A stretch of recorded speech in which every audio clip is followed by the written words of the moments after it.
Le doy la bienvenida a Fernando Ruiz, director de investigación de Mexicanos Primero, que nos acompaña esta tarde en Mega Noticias. Fernando, bienvenido, ¿cómo estás? Hola, buenas tardes, Marta. Muchas gracias por la invitación. Muy bien. Oye, hay un tema interesante que vale la pena abordar. De entrada, la educación en nuestro país. ¿Cómo es que ha evolucionado esta educación en México en los últimos años? ¿Está dando resultados la estrategia educativa que actualmente se está implementando? Mira, teníamos muchas esperanzas al inicio de esta administración de poder generar un cambio con el énfasis que se estaba buscando dar a toda la parte de la equidad y la inclusión educativa, que como ustedes recordarán, fue una parte central de las modificaciones al artículo 3º constitucional y a la generación de un nuevo marco legal educativo en 2019.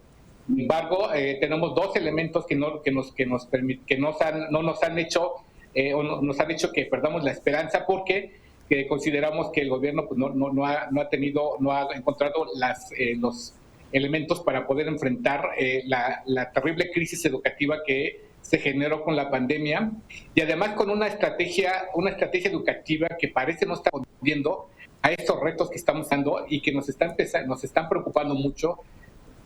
Solo por mencionar la última decisión que nos pareció un retroceso brutal para los derechos de los niños, que fue la desaparición de un programa tan importante como las escuelas de tiempo completo. Pero esto solamente es una muestra de una serie de decisiones que parece que no están yendo en el rumbo correcto. A ver, dime una cosa dentro de todo esto. Si hiciéramos un comparativo entre sexenios, porque a ver, se sabe que inclusive sexenio tras sexenio siempre surgen nuevas reformas educativas, nuevos planes para poder implementar en este sector, ¿no?, que es tan importante para el desarrollo de un país. Pero si llegáramos a hacer un recuento y un comparativo entre sexenios, ¿en qué lugar pondrías a la administración actual y las estrategias que se están aplicando? Creo que está dejando mucho que desear, porque justamente ha tomado dos decisiones que nos parecen que han empezado a generar problemas. Uno es la centralización de los recursos que tuvieron que hacer, la centralización de los recursos federales, en donde han aplicado recortes brutales, no solamente para concentrar recursos en 2 o 3 programas que son los favoritos de esta administración, sino que lo han hecho a partir de la desaparición de recursos que estaban destinados para las escuelas que atendían a aquellas personas que son los que más lo necesitan.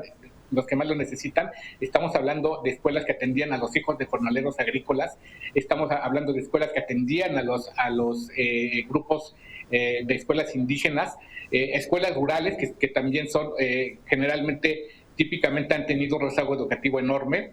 Y esto lo pone, si lo comparamos con otras administraciones, pues nos ponen en desventaja. Es decir, realmente estamos muy preocupados porque en las otras administraciones contábamos con una gama de instrumentos que nos permitían poder incidir en las escuelas que tenían ese tipo de niños que como ustedes saben están en gran desventaja, no solamente por su condición socioeconómica, sino porque esta propia condición no había podido ser atendida de manera adecuada por las escuelas y estaba generando un retraso escolar que ya lo habíamos denunciado mucho, y que estaban establecidos en las evaluaciones de aprendizaje que se habían aplicado, no solamente de PISA, sino también de Planea y Enlace hace muchos años. Y entonces, pues la verdad es que sí consideramos que esta administración está generando serios retrocesos en la educación de nuestros hijos. Entonces, podríamos decir que estas dos decisiones, por una parte es la centralización y por el otro es entonces la desaparición de las escuelas de tiempo completo. Déjame abocarme a esta segunda parte. ¿En dónde quedó el presupuesto que estaba siendo destinado para este programa, no? Porque mucho se ha señalado, y a ver, sin duda había una partida presupuestal que estaba enfocada para poder atender pues este beneficio que obtenían los 3.6 millones de niños, ¿no? Que terminaban acudiendo a estos planteles. ¿En dónde quedó ese presupuesto? ¿O ahora a dónde lo van a direccionar reaccionar. Escuchaba atenta lo que decía en su oportunidad la secretaria de Educación, Delfina Gómez, y ella mencionaba, ¿no?, que lo que se tenía que hacer era seguir fortaleciendo la escuela es nuestra, porque en medio de la pandemia se dieron cuenta de que había muchos planteles educativos que tenían carencias importantes, como esta falta de luz, esta falta de agua, ¿no?, que ha sido un tema que hemos venido documentando. Sí, si bien es cierto, ha tenido un mayor foco a raíz de la pandemia, pues ya desde hace mucho tiempo se sabe que hay planteles educativos que realmente no cuentan con la infraestructura necesaria para poder operar como se debería, ¿no? Entonces, ¿qué me dices de esto? Por una parte, la respuesta de Delfina Gómez, y por el otro lado, pues acerca del recurso, literalmente, ¿dónde quedó la bolita? Sí, es un falso dilema el que estableció la secretaria, es decir, no hay una priorización que pudiéramos decir es o elegimos crear infraestructura educativa o elegimos dar alimento y ampliación de horario escolar a los alumnos. No, esa no es la definitiva. Los dos problemas son necesarios, porque tenemos escuelas en donde prácticamente se suceden estos dos tipos de situaciones. Es decir, en las escuelas rurales es donde tenemos mayor número de problemas de deterioro de la infraestructura y de carencia, por ejemplo, de servicios elementales como la conexión al agua, como la existencia de un déficit en la existencia de infraestructura hidrosanitaria adecuada, conexiones a luz y a internet, por ejemplo. Y esas mismas escuelas son las que literalmente año con año reportan enormes rezagos en el aprendizaje, y estas escuelas eran las que estaban siendo atendidas por una ampliación del horario escolar, y en más de la mitad de estas escuelas que tenían ampliación del horario escolar tenían además, adicionalmente, y para facilitar esta permanencia en la escuela, tenían además servicios de alimentación.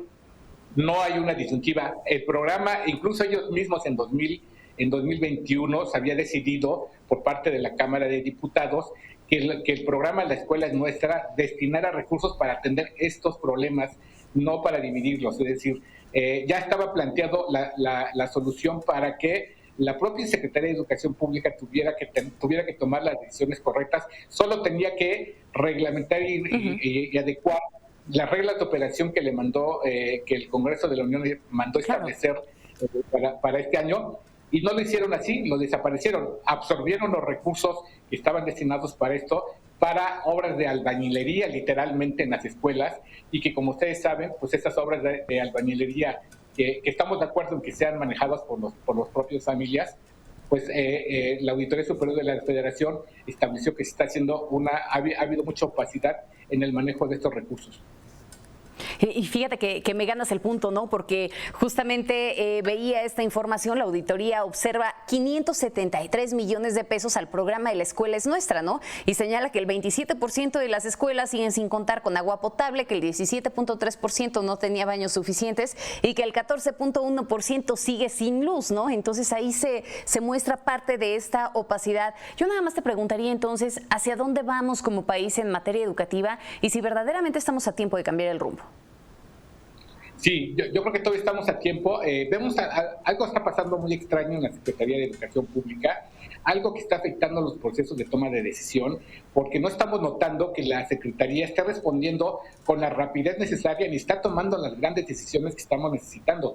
Los estudios que hemos estado levantando en comunidades rurales están hablando de que hay una pérdida de aprendizaje en aspectos cruciales como la comprensión lectora, como la identificación de palabras, en el caso de lectoescritura, y en el caso de matemáticas, donde los chicos no pueden hacer una división, no pueden hacer una resta de 2 dígitos, tampoco pueden hacer operaciones matemáticas elementales, y no digamos ya operaciones con fracciones. Esos elementos nos están diciendo que estamos teniendo un gran problema. ¿Y qué es lo que está haciendo la Secretaría de Educación Pública? En lugar de establecer toda una estrategia para atender a los jóvenes en un contexto de reducción del horario escolar, con un ajuste curricular necesario para que los maestros se concentren en los aspectos más importantes, que es lo que está haciendo una reforma curricular y una modificación de los libros de texto. Es decir, estamos hablando de contenidos que eso no ayudan ni promueven el aprendizaje.